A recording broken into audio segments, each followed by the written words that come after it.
मेरे प्यारे दोस्तों, आज हम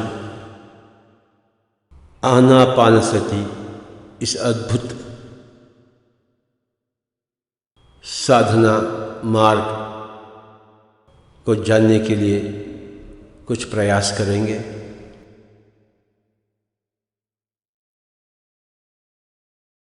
आनापानसति नामक यह शब्द पाली भाषा से संबंधित है। इस शब्द का प्रयोग श्री गौतम बुद्ध ने लगभग 2500 वर्ष पहले किए। आन का अर्थ उच्छ्वास, अपान का अर्थ निश्वास और सति का अर्थ मिले रहे, बने रहना।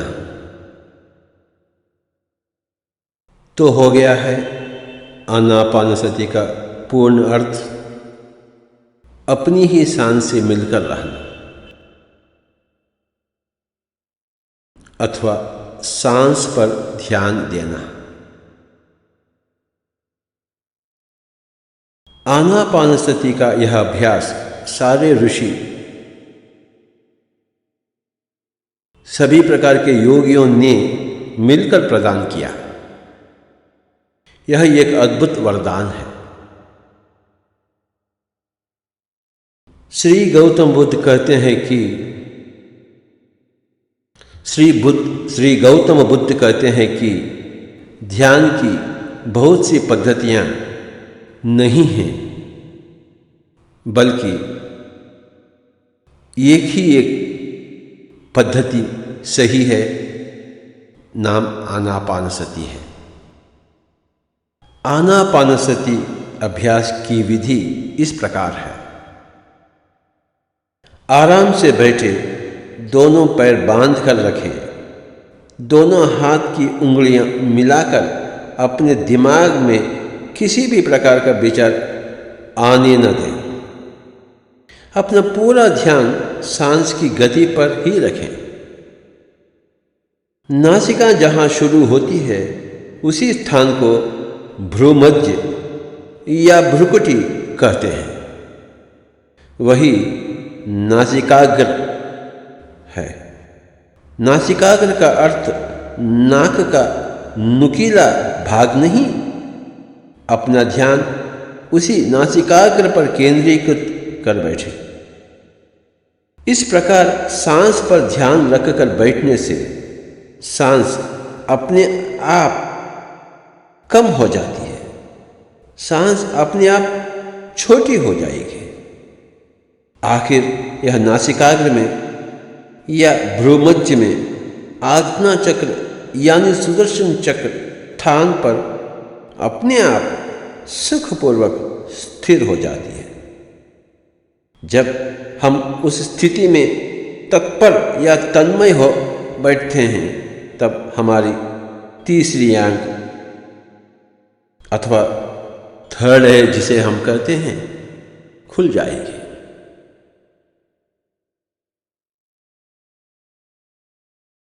तीसरी आंख खुलने में जो विस्फोट होता है उसी को विपस्सना कहते हैं।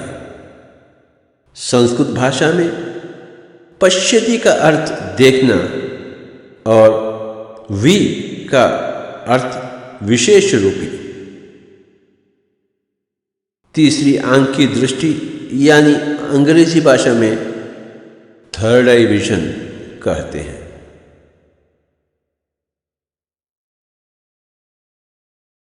इसलिए आनापानसति विपस्सना दशा को हम हर दिन अभ्यास करना चाहिए।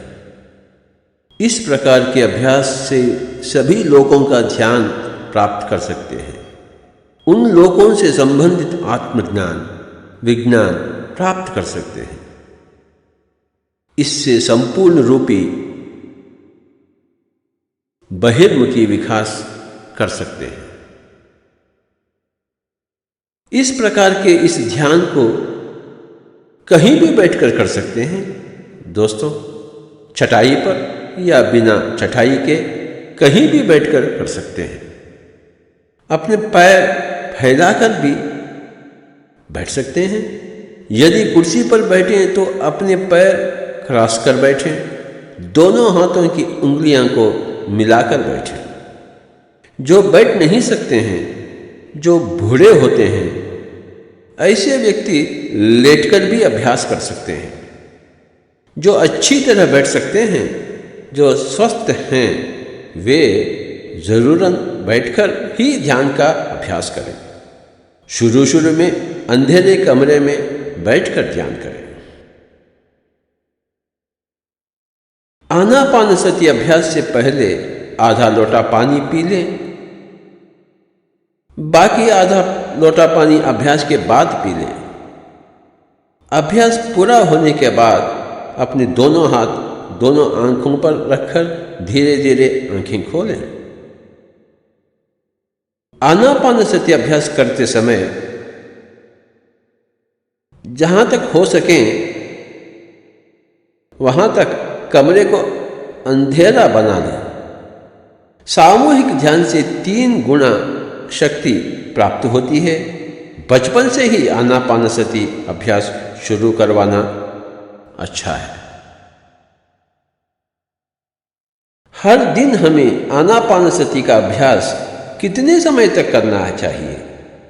कम से कम जितनी उम्र आपकी उतने मिनट अभ्यास करें। उदाहरण के लिए, जिनकी उम्र 10 साल हो उनको 10 मिनट,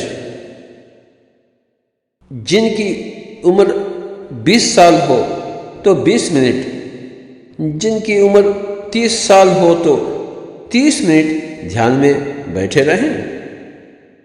इस प्रकार ध्यान अभ्यास की आदत बनाते हुए समय को और बढ़ाते रहें। जिस तरह चूल्हे पर चावल चढ़ाकर रखने के बाद खाना बनने में समय लगता है, ठीक उसी तरह हमको भी आनापानसति नामक इस चूल्हे पर ध्यानी बनने के लिए समय अवश्य लगेगा। अगर आपके पास और समय बचा हुआ है तो इसी अभ्यास में लगाइए। आराम से सुखासन में बैठिए, आंखें बंद कर लीजिए। कहीं भी बैठकर अपनी सांस पर ध्यान रख लेने की आदत बना लीजिए। 1 मिनट भी व्यर्थ न करें। जितना समय ध्यान में बैठ सकते हैं उतना समय ध्यान का अभ्यास करते रहें। रात में सोते समय या सो जाने से पहले हर व्यक्ति को जरूर सांस पर ध्यान रखकर आनापानसति का अभ्यास करते हुए सो जाएं तो सारी नींद योग निद्रा बनेगी। हर दिन नींद का स्वागत आनापानसति से ही करें। मेरे प्यारे दोस्तों, ध्यान विज्ञान शास्त्र में 3 विषय हैं। एक तो आनापानसति, दूसरा कायानुपस्सन और तीसरा विपस्सना। आनापानसति के अभ्यास में भौतिक रूप जन्म लेगा, यानी नाड़ी मंडल की शुद्धि होगी। शरीर में प्राण संचार की गतियों को हम पहचान सकते हैं। कहीं दर्द आते रहते हैं, कहीं कहीं शक्ति का संचार होना भी हम जान सकते हैं। इसी को ही गौतम बुद्ध ने कायानुपस्सन कहा। इसका मतलब हमारे शरीर और नाड़ी मंडल में होने वाले परिवर्तन हम पहचान सकते हैं। हमारी नाड़ी मंडल में 72,000 नाड़ियां हैं। विशेष रूप से नाड़ी मंडल की शुद्धि होती है। नाड़ी का अर्थ ऊर्जा प्रवाह का माध्यम। इस प्रकार नस मंडल की शुद्धि होते समय जो दर्द बाधा अनुभूतियां हमें मिलती हैं उन्हीं को कायानुपस्सन कहते हैं। आनापानसति अभ्यास करते रहने से अधिक प्राण शक्ति हमारे अंदर प्रवेश करने लगती है। अशुद्ध नाड़ियां शुद्ध होने लगती हैं। उस समय हमारे अंदर होने वाली गतिविधियों को जान सकते हैं। इस प्रकार की गतिविधियों को ही कायानुपस्थन कहते हैं। आनापानसति के अभ्यास में प्राथमिक दशा में बहुत दिन शारीरिक पीड़ा का अनुभव होता है। इस प्रकार की शारीरिक पीड़ाएं और बाधाएं कायानुपस्थन में सहज ही हैं। मेरे प्यारे दोस्तों, शारीरिक पीड़ाएं, बाधाएं आदि कायानुपस्थन के द्वारा आने वाली बाधाएं ध्यानाभ्यास में भीतर डूबने से ही हम उनको दूर कर सकते हैं। ध्यान करते समय शरीर में दर्द हो जाने से बहुत से लोग ध्यान को छोड़ देते हैं, लेकिन ध्यान की गहराई में पहुंचते ही ये सारे दर्द दूर हो जाते हैं। यह बात बहुत से लोगों को मालूम नहीं। मेरे प्यारे दोस्तों, आनापानसति अभ्यास शुरू करने के बाद बहुत दर्द जरूर आएंगे। उन दर्दों को खुशी से सहते रहना चाहिए। दर्द आते रहते हैं, उन्हें सहन करें। इस प्रकार सहने की शक्ति को ही शंकराचार्य ने तितिक्षा कहा। तितिक्षा का मतलब बाधाओं को सहनशीलता से अनुभव करना। जब हम ध्यान में बैठते हैं तो बहुत दर्द आते हैं।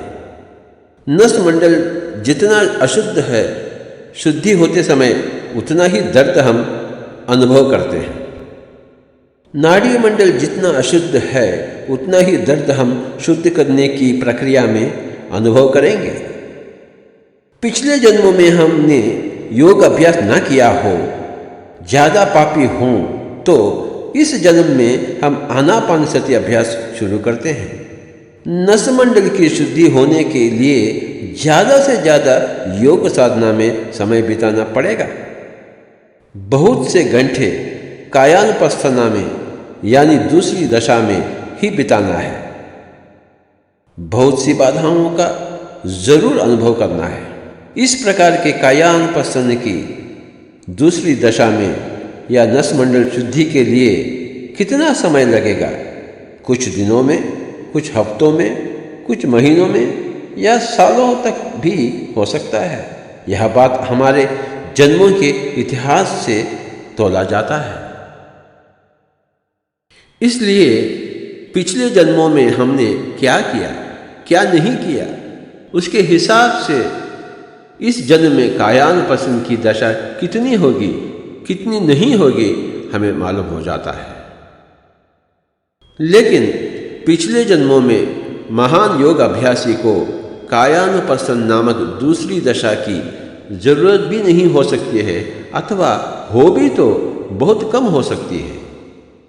या आनापानसति शुरू करते ही तीसरी आंख खुलने की संभावना है, तुरंत विपश्यना दशा में प्रवेश कर सकते हैं।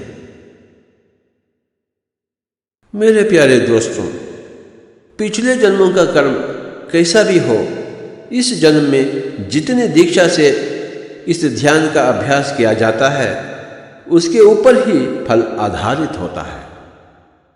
ध्यान अभ्यास की दीक्षा लगन से करें तो 40 दिनों में किसी भी ध्यानी को कायानुपस्थन नाड़ी मंडल शुद्धि नामक यह दशा पूर्ण होकर विपश्यना दशा में तुरंत ही प्रवेश कर सकते हैं। 40 दिनों की दीक्षा को ही मंडल दीक्षा कहते हैं। इसे हनुमान चालीसा भी कहते हैं। हनुमान का अर्थ है श्वास का पुत्र बने, चालीसा का अर्थ है 40 दिन दीक्षा लगे हुए रहे। जीसस ने कहा कि आई फास्टेड फॉर 40 डेज।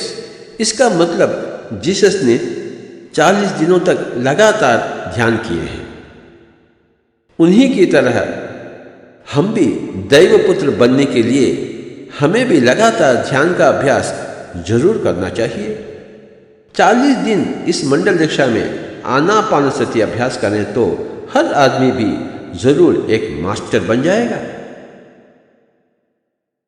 पूर्णिमा की रात में ध्यान करने से अद्भुत अनुभव प्राप्त होते हैं। सामूहिक ध्यान से कुछ और अलग अनुभव होंगे। यहाँ आपके बीच में मास्टर्स बैठे रहते हैं। निश्चित रूप से आपका अनुभव भिन्न होगा। उस समय की ऊर्जा बहुत शक्तिशाली रूप से आकर शरीर और मन को खूब प्रभावित करेगी। पूर्णिमा के दिन आप बहुत आनंद पाएंगे। दूसरे दिनों में इतना हम नहीं पा सकते। पूर्णिमा की रात में ध्यान करने से हमें अधिकतम शक्ति का अनुभव होगा। मेरे प्यारे दोस्तों, जो ध्यान आप पिरामिड के बाहर 40 मिनट में प्राप्त करते हैं, वही ध्यान पिरामिड के अंदर 10 मिनट में प्राप्त कर सकते हैं। और एक बार हम सुन लेंगे मेरे प्यारे दोस्तों, आनापानसति का मतलब सुखमय प्राणायाम। हठयोग प्राणायाम में कुंभक रहता है। सांस लेने को पूरक कहते हैं, सांस छोड़ते को रेचक कहते हैं, सांस रोकने को, पकड़ने को, थंबित करने को कुंभक कहते हैं। सांस को अंदर नाक में रोकने का अंतर कुंभक, सांस छोड़ने के बाद रोकने को बहिर्कुंभक कहते हैं। कुंभक हठयोग प्राणायाम में प्रधान अंग माना जाता है, लेकिन बुद्ध योग प्राणायाम में कुंभक संपूर्ण रूप से निषिद्ध है। इसलिए यह आनापानसति सुखमय प्राणायाम सिर्फ पूरक रेचक सहित कुंभक रहित प्रक्रिया है। पिरामिड के नीचे ध्यान करने से शक्ति का संचार अधिकतम होता है। यह बहुत सरलता पूर्वक करने वाली प्रक्रिया है, कुछ भी कठिन नहीं है।